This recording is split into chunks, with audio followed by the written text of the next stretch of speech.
1. 성모 마리아. 우크라이나에서 소비에트 사고방식 초월하기.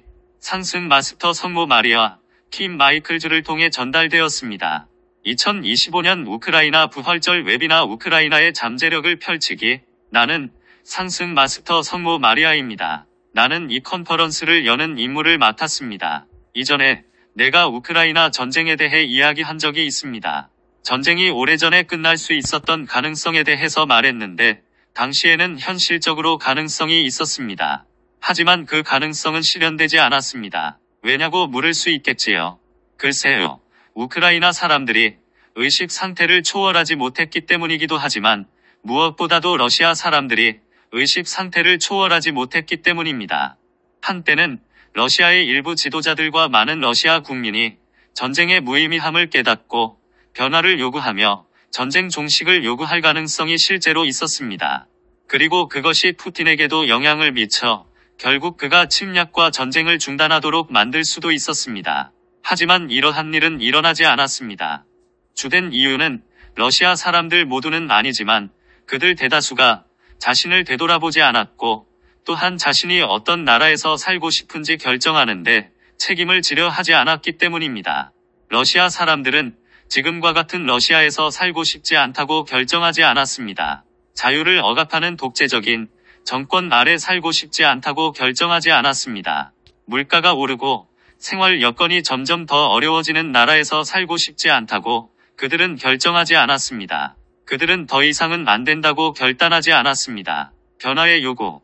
이제 우크라이나로 넘어가 보면 우리가 이전에 말했듯이 우크라이나 사람들 또한 중요한 결정을 내려야 합니다. 특히 소비에트 연방 시절에 우크라이나 사람들에게 깊이 뿌리내린 낡은 사고방식을 놓아버릴 수 있을지가 중요합니다. 어떤 관점에서 보면 우크라이나의 집단의식은 러시아의 지배에 저항하려는 측면에서 단결과 응집력이 확실히 증가한 것을 알 수 있습니다. 우리가 이전에 말했듯이 이 전쟁이 부분적으로는 우크라이나의 집단의식 안에 있는 분열로 인해 시작되었습니다. 너무 많은 사람이 여전히 러시아와 너무 가깝게 느꼈고 러시아와의 관계를 끊고 우크라이나를 서구와 같은 현대 민주 국가로 바꾸는 방향으로 전환하려고 하지 않았습니다.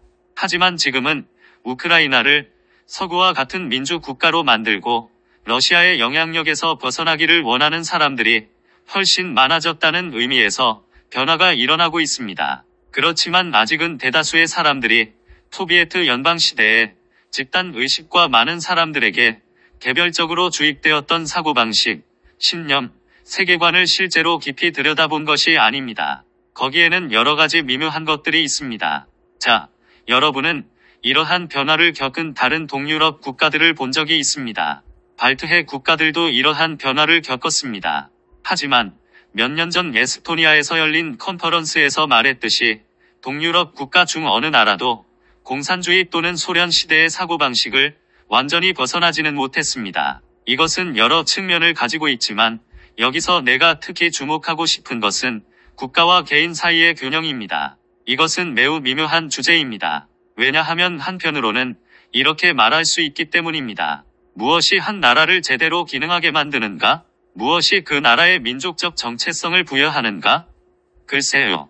그 국가는 적어도 그 나라 국민 대다수가 공유하는 특정한 특성을 가져야 합니다. 그렇지 않으면 그 나라는 너무 분열되고 흩어져서 뚜렷한 국가적 정체성을 가질 수 없습니다. 사람들의 세계관과 사고방식에 있어 어느 정도의 일치성과 통일성, 그리고 어느 정도의 공통성까지 있어야 합니다. 한편으로는 국가의 정체성을 구축하기 위해 이러한 요소들이 필수적입니다. 그러나 다른 한편으로는 이런 질문이 제기됩니다. 무엇이 한 나라를 앞으로 나아가게 하는가? 무엇이 그 나라를 진보, 혁신, 변화로 이끄는가? 그것은 바로 개인의 창의성입니다. 세계 역사와 여러 나라들, 제국들, 사회들을 살펴보면 이 둘 사이에 항상 이러한 긴장이 있었다는 것을 알 수 있습니다. 획일성과 소비에트 사고방식, 지구가 하향나선에 있었을 때에 관한 우리 가르침을 보면 지구를 하향나선으로 몰아넣은 원인은 사회의 획일성이었습니다. 사람들은 사회의 기준과 규범을 따르도록 길러졌는데 이는 사회 지도자들이 사람들이 이러한 획일성으로 자라지 않으면 사회가 더 나빠질 것이라고 두려워했기 때문입니다. 우리가 설명했듯이 실제로는 창의성이 부족하고 변화를 향한 의지가 없어서 사회가 생존의 위협을 받았지만 지도자들은 이를 보지 못했습니다. 오늘날에도 같은 현상을 볼 수 있습니다. 소비에트 연방의 지도자들로 하여금 1차적으로 사람들을 프로그램하고 어릴 때부터 선전을 통해 국민을 사람들을 세뇌하고 다음으로 반대 목소리를 모조리 억압해야 한다고 느끼게 만든 것은 무엇이었을까요? 그것은 차이가 체제의 생존을 위협할 수 있다는 두려움이었습니다. 이것은 말하자면 공산주의 체제에 내재되어 있던 것입니다. 하지만 그것은 동시에 러시아인의 사고방식에도 내재되어 있었습니다. 소비에트 시대 동안 소비에트 연방은 물론 바르샤바 조약 기구에 속했던 모든 사람의 마음속에 이런 사고방식이 분명하게 주입되어 있었습니다. 그러나 사람들이 이것을 받아들이는 방식에는 큰 차이가 있었습니다. 즉, 사람들이 실제로 선전을 믿었는가? 아니면 그것이 단지 선전일 뿐이라는 것을 알 만큼 충분한 개인적 인식이 있었는가라는 것입니다. 여기서 흥미로운 점은 소련과 그 지역들에서 그 선전에 대한 믿음을 봤을 때 우크라이나가 세 번째였다는 것입니다. 1위는 당연히 러시아 본토라고 말할 수 있는 모스크바, 상트페테르부르크, 우랄산맥 서쪽 지역이었습니다. 2위는 벨라루스, 그리고 3위가 우크라이나였습니다. 우크라이나에서 홀로도모르와 같은 충격적인 사건이 있었음에도 불구하고 여전히 선전을 믿는 사람들이 많았습니다. 그렇다고 해서 그들이 공산주의나 마르크스주의, 레닌주의를 믿었다는 말은 아닙니다. 그보다는 러시아 출신, 러시아 혈통, 러시아 민족의 특별함에 대한 특정한 선전을 믿었다는 뜻입니다. 그래서 그들은 우크라이나에 있는 개인으로서 자신의 개성을 공통의 집단의식에, 공통 세계관에, 즉, 이 국가에서 개인이 된다는 것이 무엇인지에 대한 일반적 견해에 따라야만 한다고 믿었습니다. 반면 발트해 연안의 나라들에서는 대다수의 사람들이 선전에 굴복하지 않았고 선전을 믿지 않았으며 그 세계관을 받아들이지도 않았습니다. 그들은 억압당하고 있다고 느꼈고 자유를 갈망했으며 기회가 오자마자 즉시 그것을 붙잡았습니다. 민주적 사고방식으로의 전환, 우크라이나에서는 너무 많은 사람이 그런 선전을 믿었습니다. 여기서 말하고 있는 것은 단순히 러시아와의 친밀함이나 러시아에 대한 굴복이 아니라 개인이 국가에 복종해야 한다는 생각에 관한 것입니다. 이 주제가 중요한 이유는 우크라이나 국민이 우리가 말했던 핵심적인 질문에 직면해 있기 때문입니다. 그 질문은 바로 우크라이나가 서구와 같은 민주적이고 독립적인 국가가 될 것인가? 아니면 러시아의 영향권에 남을 것인가입니다. 만약 우크라이나가 러시아의 영향권에 남기를 원한다면 러시아의 침략에 저항해온 모든 것이 전혀 소용없는 일이 되겠지요. 내가 지금 도발적으로 이렇게 말하는 이유는 우크라이나 국민 대다수가 러시아가 우크라이나를 장악하는 것에 굴복하기를 원하지 않는 것을 알고 있기 때문입니다. 그래서 그들은 저항해왔고 저항을 지지하며 싸워왔습니다. 하지만 내가 말했듯이 소비에트 시대의 사고방식이 민주주의적 사고방식과는 정반대라는 사실을 깨닫는 전환을 한 사람들이 충분하지 않았습니다. 소비에트 시대의 사고방식은 국가가 우선이고 개인은 중요하지 않다는 것입니다. 반면 민주주의적 사고방식은 개인이 최고의 가치이며 국가는 개인을 섬기기 위해 존재한다는 것입니다. 물론 이기심이나 자기중심성, 나르시시즘을 한없이 허용하는 것이 민주주의의 이상이 아닙니다. 개인은 당연히 전체 안에서 자신의 자리를 찾아야 합니다. 민주주의 국가에서도 전체에 해가 가지 않도록 개인이 극단적인 방식으로 행동하지 않게 하는 일정한 질서가 있어야 한다는 것은 분명합니다. 그러나 이러한 조화는 국가가 개인성을 억압해서가 아니라 자발적으로 이루어져야 합니다. 그런데 역사적으로 보았을 때 이러한 전환을 이루는 것은 어려운 일입니다. 나는 이것이 다른 나라 사람들보다 우크라이나 사람들에게 더 어렵다고 말하려는 게 아닙니다. 이 전환은 어려운 과정입니다. 이것을 수행하는 명확한 절차가 있는 것도 아닙니다. 시간이 걸릴 수밖에 없는 일입니다.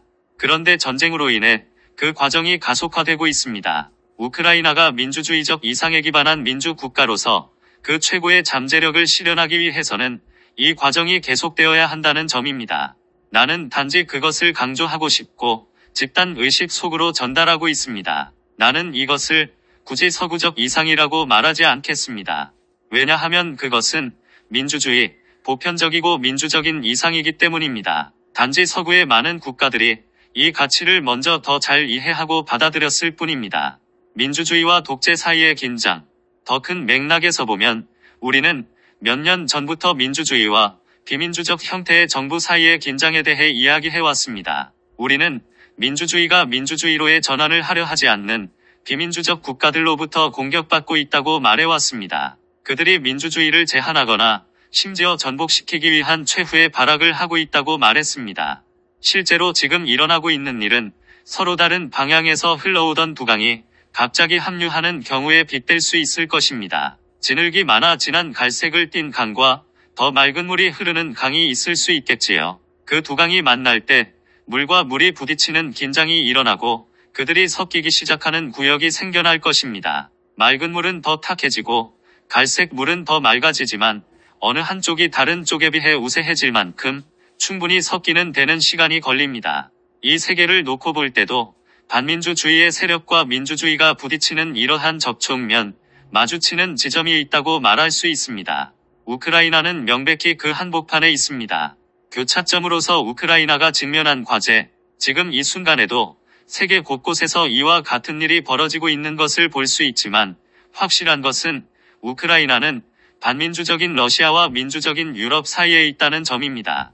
어떤 의미에서는 이것이 우크라이나의 전환을 더 쉽게 만들어주지만 다른 의미에서는 전환을 어렵게 만들기도 합니다.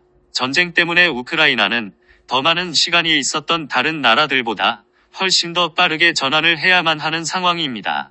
따라서 우크라이나 국민이 이 문제를 숙고하는 것이 더욱 중요해졌습니다. 여러분은 이렇게 말할 수 있을 것입니다.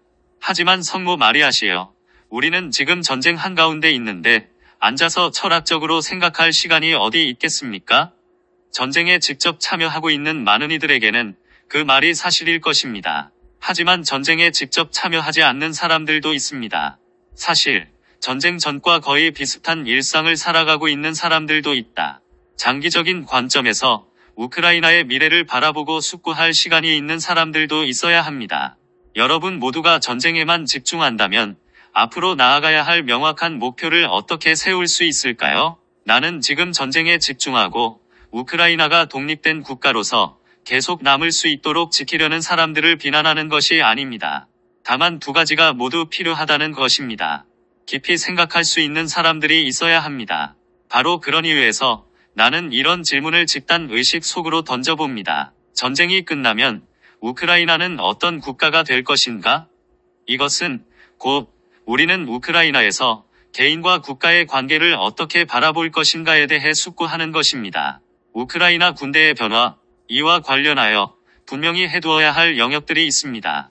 단적인 예로 군대에 대해 말해보겠습니다. 우크라이나 군의 지도자 중 상당수가 소비에트 시절이든 러시아 때든 러시아에 의해 훈련을 받았습니다. 그들은 여전히 러시아 군사 교리가 그들에게 주입한 대로 생각을 하고 있으며 그것은 개인은 중요하지 않다는 것입니다. 즉, 개별 병사는 중요하지 않습니다. 그렇기 때문에 러시아는 얼마나 많은 병사가 죽든 상관없이 목표만 달성하면 된다는 식의 인해전술을 쓰는 것을 볼 수 있습니다. 자, 상식적으로 보았을 때 러시아의 인구가 우크라이나의 인구보다 더 많기 때문에 이 전략으로는 우크라이나가 승리할 수 없습니다. 병사들이 충분하지 않습니다. 따라서 다른 접근 방식이 필요합니다. 물론 우크라이나 군대 중 상당수가 이미 변화의 필요성을 인식하고 전환을 시작했지만 더 많은 변화가 필요합니다. 군대 내에서 개인의 주도성이 더 많이 허용되어야 합니다. 최전선에서 최고위급 지휘부까지 정보가 제대로 전달될 수 있도록 지휘 체계도 달라져야 합니다. 그래야만 지휘부가 자신들이 보고 싶어 하는 상황이 아니라 실제로 어떤 일이 벌어지고 있는지 제대로 파악할 수 있습니다. 러시아 군대의 큰 약점 중 하나는 하위 계급에 있는 이들이 현장의 사실을 상부에 보고하기를 두려워한다는 것입니다. 그 결과 지휘관들은 정보의 거품 속에 갇혀 전선에서 실제로 무슨 일이 일어나고 있는지 제대로 알지 못합니다. 심지어 푸틴조차 전쟁의 사상자 수나 전쟁 비용을 정확히 알지 못합니다. 그는 알고 싶어 하지도 않지만 그에게 알려줄 수 있는 사람도 없습니다. 이런 점은 바뀌어야 합니다. 변화가 시작된 것은 사실이지만 기대만큼 충분히 변한 것은 아닙니다. 겉보기에는 철학적인 이상처럼 보일 수 있지만 이 변화는 사실 매우 실용적인 문제이기도 합니다. 이 전환이 이루지 않으면 우크라이나군이 승리할 수 없기 때문입니다. 하향식 관리 체계. 이러한 변화의 또 다른 측면은 군대를 예로 들어 다시 설명할 수 있지만 사실 군대를 넘어 사회 전반에 해당하는 이야기입니다. 소비에트 연방에서 어땠나요? 여러분도 알다시피 소위 당 엘리트가 있었습니다. 그들 또한 정부의 거품 속에서 살았는데 그것은 그들이 이데올로기적 사고방식을 가지고 있었기 때문입니다. 예를 들어 그들이 5개년 계획을 설정하면 하위 계층에 있는 모든 사람이 그 5개년 계획을 그대로 수행할 것이라고 기대했습니다. 그런데 그 5개년 계획 중에는 예를 들어 농업 생산량 같은 것도 있었고 그것은 날씨에 크게 좌우되기 때문에 종종 5개년 계획을 달성할 수 없었습니다. 그렇다면 상부에 있는 사람들이 이러한 실질적인 정보를 얻을 수 있는 상향식 정보 흐름이 있었을까요? 아니면 비현실적인 목표를 달성하지 못했다는 이유로 비난받지 않기 위해 실제로 무슨 일이 일어나고 있는지 고위층에게 숨기려는 시도가 있었을까요? 보다시피 이것은 하위 계층에 있는 모든 사람이 고위층으로부터 숨으려는 사고방식입니다. 고위층은 실제로 현장에 나가 손에 흙을 묻혀가며 현실을 직접 보고자 하지 않습니다. 왜냐하면 그들 역시 더 높은 계층에 있는 사람들을 두려워하기 때문입니다. 따라서 실제로 어떤 것이 효과적인지 알아보려고 하지 않게 됩니다. 대신 사람들은 우리는 일이 어떻게 돌아가기를 바라는가에만 집중하게 됩니다. 대부분의 유럽의 민주주의 국가들은 이런 사고방식을 이미 극복했습니다. 모든 국가는 아니지만 대부분 그렇습니다. 그래서 그들은 경제적으로 성공을 이루었고 국민의 생활 수준을 높일 수 있었던 것입니다. 그렇다면 생활 수준을 향상시키는 요인은 무엇일까요? 그것은 실제적이고 물리적인 현실을 보며 무엇이 효과가 있고 무엇이 효과가 없는지 기꺼이 살펴보는 것입니다. 예를 들어 자동차를 만드는 공장이 있다고 해봅시다. 여러분은 공장에 기꺼이 들어가서 개별 근로자의 상황을 살펴보고 이렇게 말할 수 있겠지요. 근로자가 더 쉽게 일을 할 수 있도록 근로자의 상황을 개선하면 실제로 생산성이 향상될 것이다. 따라서 우리 근로자를 더 잘 대우하면 우리는 생산성과 생산량을 높일 수 있다. 사회 전반의 모든 수준에서 이러한 접근을 할 때 생활 수준이 높아집니다. 여러분이 또한 살펴봐야 할 것이 있습니다. 여러분이 그들을 독점 재벌들이라고 부르든 다른 무엇이라고 부르든 소수 엘리트가 그들 외의 사람들에 비해 지나치게 부유해지는 것을 허용할 수 있는가 하는 점입니다.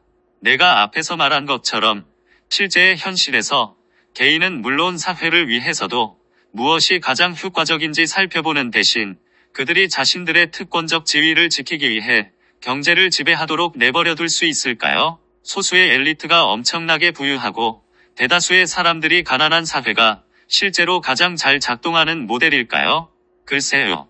그것이 최고의 모델이었다면 러시아의 차르 제국이 왜 무너졌을까요? 유럽의 봉건 사회는 왜 무너졌을까요? 그 밖에 다른 많은 엘리트주의 사회가 왜 붕괴되었을까요? 그 이유는 다시 말하지만 정보의 흐름이 없기 때문입니다. 이는 곧 최고위층에 있는 사람들이 실제 현실에서 무슨 일이 일어나고 있는지를 알 수 없다는 뜻이며 따라서 그들은 제대로 된 리더십 결정을 내릴 수 없습니다. 그들은 사회의 상황이 변할 때 그것에 맞추어 사회를 변화시킬 수 없습니다. 적응력과 팔자 형상의 정보 흐름. 우리가 여러 번 이야기했지만 여러분은 역사에서 무엇을 볼 수 있나요? 적자 생존을 가장 강하거나 가장 공격적인 자의 생존이라고 말한다면 그것은 사실이 아닙니다. 진정한 적자 생존이란 가장 잘 적응할 수 있는 자들의 생존입니다. 즉, 변화에 적응할 수 있는 사람들이 살아남습니다. 왜냐하면 모든 것은 끊임없이 변화하고 있기 때문입니다. 이것이 바로 2500년 전에 붓다가 말했던 상호 의존적 기원입니다. 이는 과학적으로 그리고 역사적 관찰을 통해 숱하게 증명되어 왔습니다. 모든 것은 변하고 있습니다. 변화에 적응할 수 있는 자들이 성공하고 생존하고 번영합니다. 변화에 적응하지 못하는 이들은 공룡과 같은 길을 가게 될 것입니다. 내가 소비에트 연방 시대의 사고방식을 지적하는 이유는 그것이 변화를 저해하기 때문입니다. 그것은 적응 능력보다는 획일성, 안정성, 그리고 동일성을 만들어내려 합니다. 그렇다면 변화의 적응 능력을 이끄는 원동력은 무엇일까요? 들판에서 밭을 갈고 공장에서 일하고 사회의 모든 영역에서 실제로 일을 하는 개개인이 바로 그 원동력입니다.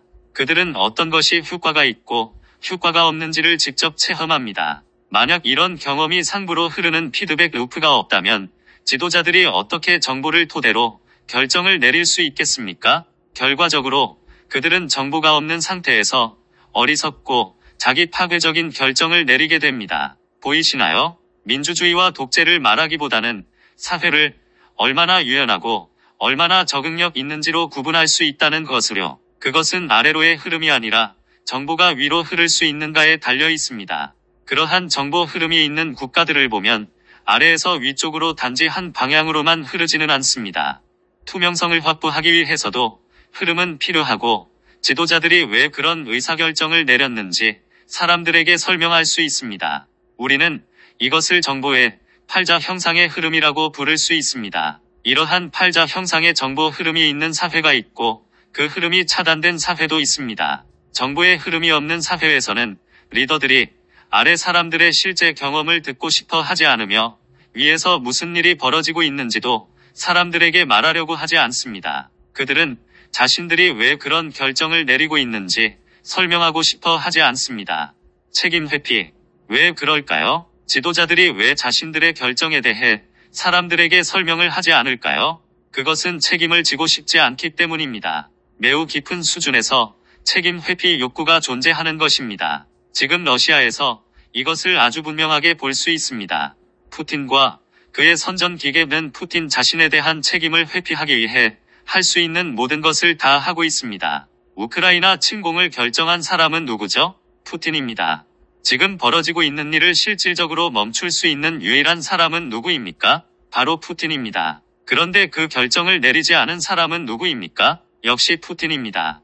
러시아와 러시아 국민에게 점점 더 부정적인 결과를 초래하는 책임은 누구에게 있을까요? 물론 푸틴이죠. 전적으로 중립적이고 객관적 관점에서 볼 때 푸틴이 책임을 져야 할 사람입니다. 하지만 동시에 현재 러시아에서는 푸틴에게 책임이 전혀 없습니다. 그에게는 책임을 묻지 않습니다. 모든 권력은 부패하고 절대적인 권력은 절대적으로 부패한다는 오래된 격언이 있지요.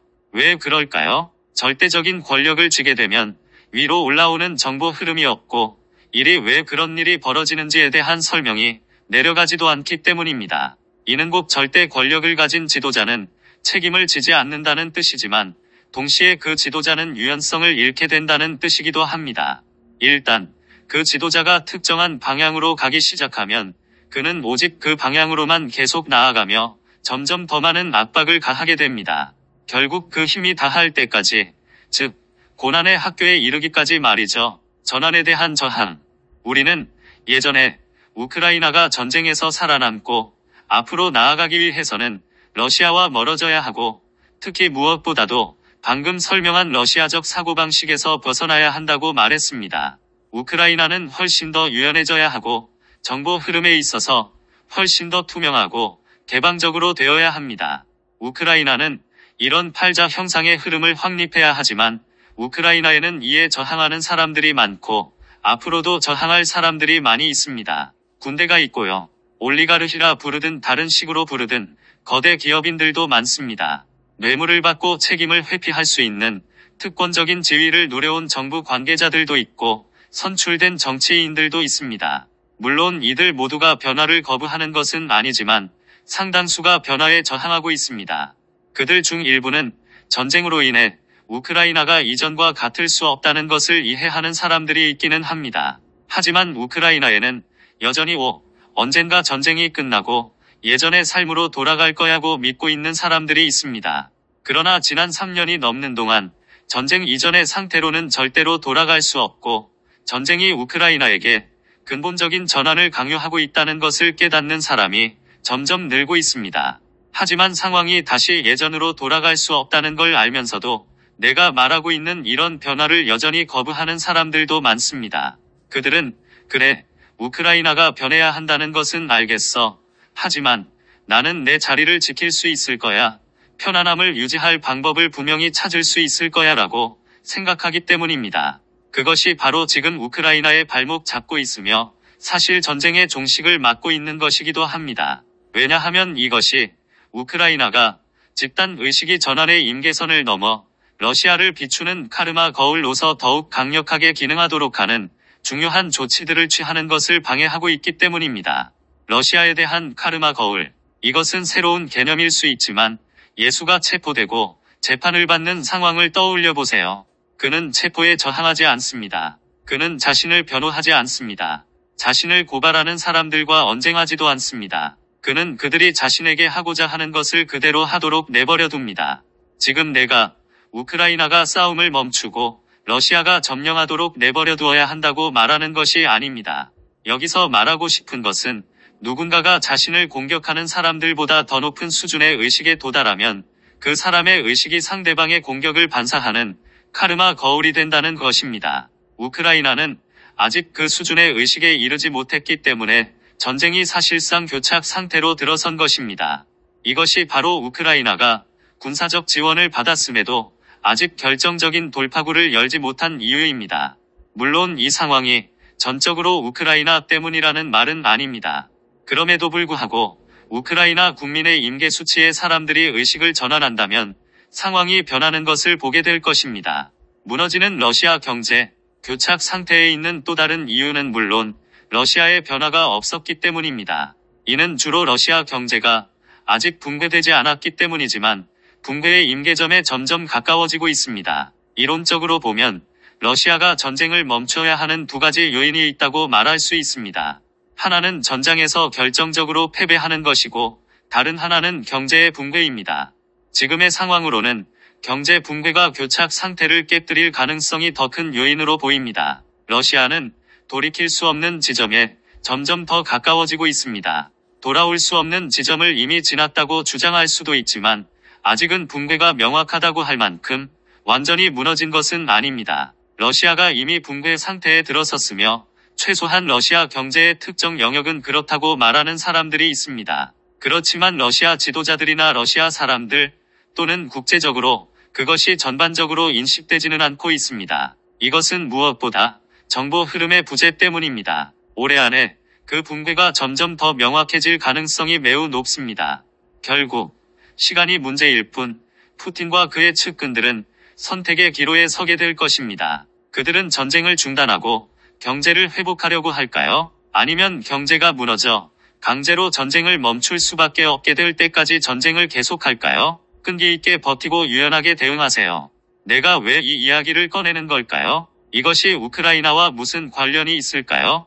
물론 우크라이나 국민으로서 여러분이 할 수 있는 일들이 있습니다. 하지만 현재 상황에서는 계속해서 저항하며 이 전쟁의 방정식이 바뀔 때까지 기다려야 합니다. 물론 우크라이나인으로서 할 수 있는 일들은 분명히 있습니다. 하지만 현재 상황에서는 우크라이나도 저항을 계속하면서 방정식이 바뀌기를 기다릴 필요도 있습니다. 러시아 내부에서 무언가가 무너질 때까지 버텨야 한다는 말입니다. 우리 상승 마스터들은 여러분의 상황이 얼마나 어려운지 알고 있습니다.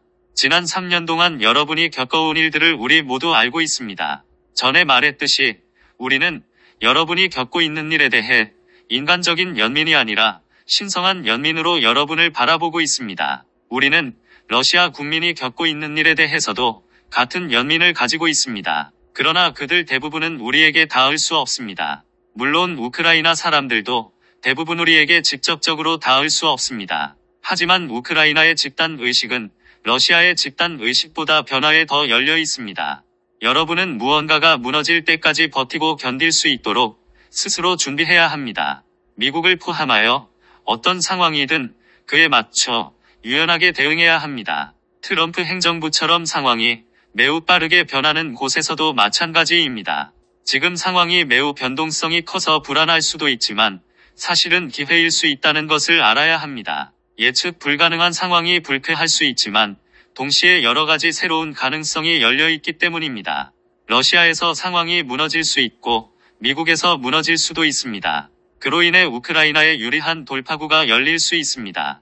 여러분은 모든 가능성을 열어두고 유연하게 대처하고 인내심을 가져야 합니다. 상황이 전개되도록 두세요. 우리가 뭐라고 했나요? 새해에 다음 12년 주기를 위한 빛이 내려옴에 따라 균형을 잃은 사람들은 불균형 상태가 점점 더 심해질 거라고 말했습니다. 트럼프 행정부는 유럽, 나토, 우크라이나에 대한 시각에서 균형을 잃고 있는 것이 분명합니다. 당분간 그 불균형이 점차 더 심해지는 것처럼 보일 수 있지만 이는 붕괴가 가까워지고 있기 때문입니다. 상황은 바뀔 것입니다. 여러분은 미래를 긍정적으로 바라봐야 합니다. 새해에 우리가 무슨 말을 했나요? 모든 사람이 긍정적이어야 하며 특히 영적인 사람들은 더욱 그렇다고 말했습니다. 상승 마스터 학생들의 영향력. 이번 담화에서 내가 마지막으로 강조하고 싶은 점은 우크라이나, 러시아, 카자흐스탄, 그리고 다른 구소련 또는 동유럽 바르샤바 조약기구 국가들의 영적인 사람들, 특히 상승 마스터 학생들의 요청이 전쟁이 시작된 이후로 엄청난 변화를 가져왔다는 것입니다. 여러분은 기꺼이 함께 모여 이 디크리들과 기원문들을 바쳤습니다. 러시아에 계신 분들은 그렇게 하기가 특히 어려울 수 있다는 것을 잘 알고 있습니다. 그럼에도 여러분이 기꺼이 참여해 주셔서 큰 영향을 끼쳤습니다. 여러분이 디크리들과 기원문들을 바치지만 겉보기에는 상황이 달라지지 않는 것처럼 보일 때가 많다는 것도 잘 알고 있습니다. 하지만 무엇보다도 여러분은 영적인 균형을 유지해 주었고 뿐만 아니라 더 나쁜 일들이 일어나는 것을 막았습니다. 여러분은 또한 긍정적인 일들이 일어날 수 있는 길을 열어주었습니다. 이전에 말했듯이 당연히 우크라이나는 러시아의 침략의 희생자입니다. 하지만 우리는 러시아 국민을 처벌하려는 것이 아니라 우크라이나와 러시아 그리고 다른 국가들을 최대한 앞으로 나아가게 하려는 것입니다. 여러분의 요청이 러시아와 우크라이나 그리고 이 모든 상황에 관련된 다른 나라들이 앞으로 나아가는 길을 여는데 큰 도움이 되었습니다. 이 점에 대해 여러분께 감사드리며 다른 주제에 집중하라고 안내할 때까지 앞으로도 계속 요청과 집중 기원을 이어가기를 바랍니다. 지난 3년이 넘는 기간 동안 우크라이나 상황에 대해 요청해주신 여러분 모두에게 감사드립니다. 이번 컨퍼런스에 참여하고 있는 여러분 모두에게 지구를 위한 신성한 어머니의 대표로서 감사를 드립니다. 여러분의 요청은 우리에게 감정층, 멘탈층, 그리고 정체성층에서 많은 일들을 할 수 있는 권한을 줍니다. 여러분이 직접 눈으로 볼 수는 없지만 분명 많은 일에 매우 긍정적인 영향을 미치고 있습니다. 이전에 말했듯이 자유의지의 법칙 때문에 우리는 물질층에 개입할 수 있는 힘이 제한되어 있습니다. 하지만 여러분의 요청은 우리에게 감정층, 멘탈층, 그리고 정체성층에 개입하여 여러분이 심판을 요청하는 존재들을 제거할 수 있는 힘을 줍니다. 이것은 또한 물리적인 육화를 한 사람들의 마음이 이러한 존재들에게 덜 점령당하게 되어 물질층에서 진전을 이룰 수 있게 됨을 의미합니다. 이 모든 것에 감사하며 또한 격려가 되었기를 바랍니다. 이것으로 나는 지구와 지구상의 모든 사람을 위한 신성한 어머니의 불꽃 안에 여러분을 봉인합니다. 2. 폴셔, 민주국가 사고방식으로 전환이 필요합니다.